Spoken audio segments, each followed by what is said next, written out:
Okay, so what I did right there was I took the basic D major pentatonic and I moved it around with my pinkies only, which some of you may have discovered from playing the DrEWI, especially the one with the capacitance touch switches, the Akai version, and also if you play the new rad.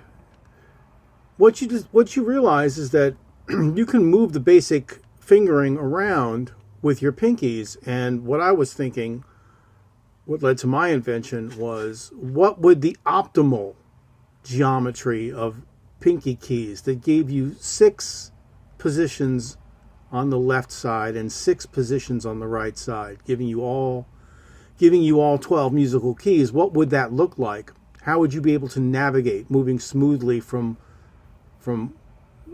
one key to 2 keys to 1 key, maybe backwards? And what I discovered was that what you needed is a flat plane of 4 touches. So my invention has a flat plane of 4 touches on each hand, arranged on a block that will allow you to adjust the position of your pinky slightly underneath your other finger, so you're not stretching way out here to get to it.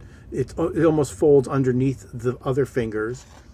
And also, when you play this way, with the idea of having all 12 keys available on just your pinkies, what you want is to immobilize the other fingers and rest the bottom hand part of the hand on a flat surface so as to allow your pinkies to stabilize when you're choosing a position and allow the other fingers to do their work. So what I went with is a side-by-side configuration like the new rad, but something that sits down flat either on the tabletop or on the lap. And that's what I'm going to show you now. All right, this is the production model almost. We have a stainless sheet metal cover for the center compartment, which is going to be 3D printed like the hand grabs are.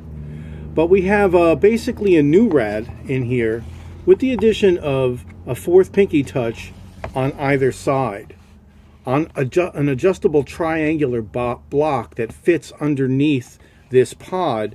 And you know, if I were to loosen the screw that's underneath here, you could rotate this and orient it however you want relative to the 3 top fingers, giving you a surface that gives you 6 positions. The closest one, or proximal touch, is like your G sharp or D sharp. But if you go backwards and touch these 2 touches, you're going up a whole step, or just a little bit further back gives you a full minor third up. And then on the bottom row, you have a half step down, a whole step down, and a minor third down. So you have all 6 positions here, and your pinky tip can navigate this pretty easily. It takes time to get adjusted, but once you do, you'll basically rest in the crevices or on a flat surface, and you'll know where you are just from what it feels like. And you have up a half step, up a whole step, up a minor third, and so on the same thing, only down. And it's completely symmetrical.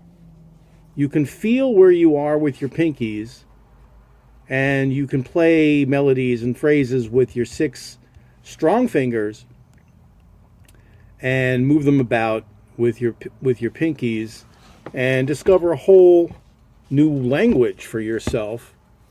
I also took the time to develop an arc of conical shaped brass rollers that are slightly smaller for being able to get the full range without rotating the wrist whatsoever, so that you could keep your hand in a relatively still position so that you can get around with your pinky and also get around with your thumb without disturbing these 3 fingers. So if you want to play Mary Had a Little Lamb, do do do do do do do, whatever you want to play here, you can do that and get it. Now let's see if I can turn everything on here. It boots up.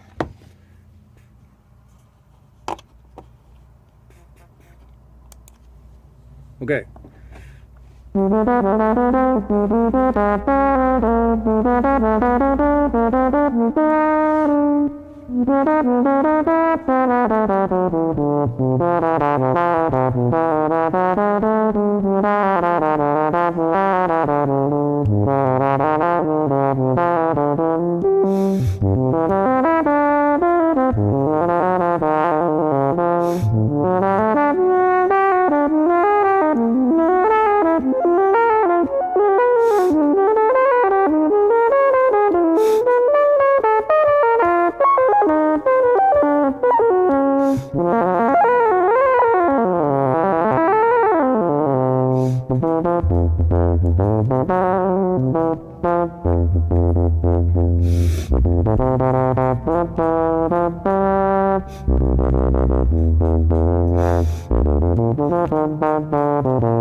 It works great.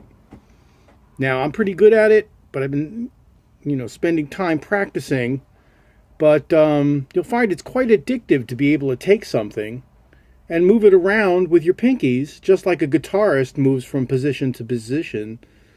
It's like the missing link over here. So hope that somebody gets interested and talks to me about possibly being among the first purchasers of this beautiful stealth bomber looking thing. Now, this isn't quite finished product level yet, but it's getting there. You'll get 2 wooden platters to rest your metacarpal or metatarsals on, and they pivot on a dowel here so that you can adjust how wide apart your stance is with your hands, and then also each pod rotates so that there are many different positions available. And the design ends up, like everything designed by nature and evolution, to be quite beautiful because its purpose is what drives the design. We want a perfect symmetry and perfect comfort as we move the Bohem fingering system into the 21st century. So that's what this is all about. I don't have much going on as far as a bite sensor. I want to keep that minimal to keep the tongue as nimble as possible. So there's nothing in the mouth. What I like to do is put a little hook out of wire at the end of the wire, and that goes behind the teeth and keeps the tube floating right in front of your front teeth. And a vibrato is achieved with up and down motion on the up and down bend plates. And then we have a sensor in the middle where you can poke the tip of your thumb forward and get a nice glissando or portamento. And then we also have a modified and improved left thumb sensor. We have a huge piece of sheet metal here for the tip of the thumb. So this way we don't have to go grabbing for a sensor all the way on the far side of this arc. It's right here at the tip. So you play here, and then if you just poke your thumb tip forward at any position along the different octaves, you can get a continuous controller there that's completely programmable. So usually, mod wheel amount, but you can make it do anything you want. Basically, underneath here is a circuit board custom made for this instrument that accommodates the NuRad programming. So that's what it's all about. I call it the DrEWI, and hope you enjoy it. Thank you.